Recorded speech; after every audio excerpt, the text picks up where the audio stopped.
بسم المقام العظمی ولی امر کل مختلسین و المحتکرین و صاحب الکل المکارونیجات و نایب نان الباگت فی کل بلاد.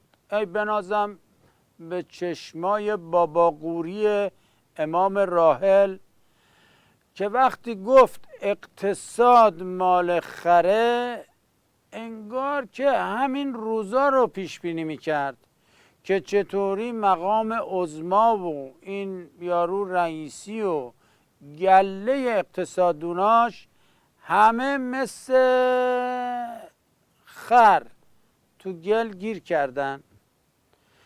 ابراهیم رئیسی تو تبلیغات انتخاباتیش میگفت من سید محرومانم.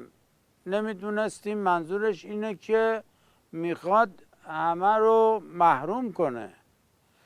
من به امت همیشه در صحنه عرض میکنم که آقا اینقدر به گرونی نون باگت و ماکارونی گیر ندید.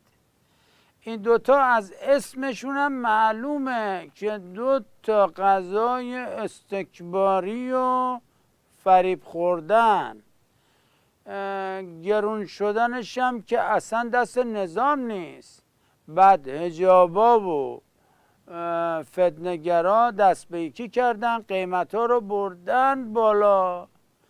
گذشته از همه این حرفا، اگه شما بدونید که با گرون کردن نون باگت و ماکارونی داریم سیسمونی طولای چند تا آقازاده رو تأمین میکنیم، به جای اینکه اعتراض کنید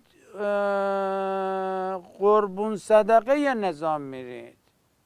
اگه بدونید با پول گرون کردن اینا هزینه چند تا بدبخت بیچاره مثل حوثی‌ها و حزب الله و اینا رو داریم میدیم، خدا رو شکر میکنید. عزیزان، اینقدر به روحانیت فحش ندید، اینقدر ما رو لط و پار نکنید. والا خود حوزه علمیه الان اعلام کرده که 90% روحانیت بیکارن.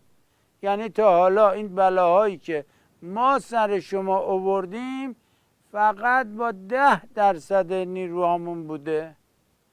میدونید که نظام بدون روحانیت ولایت مدار مثل پیژامه بدون کش میمونه.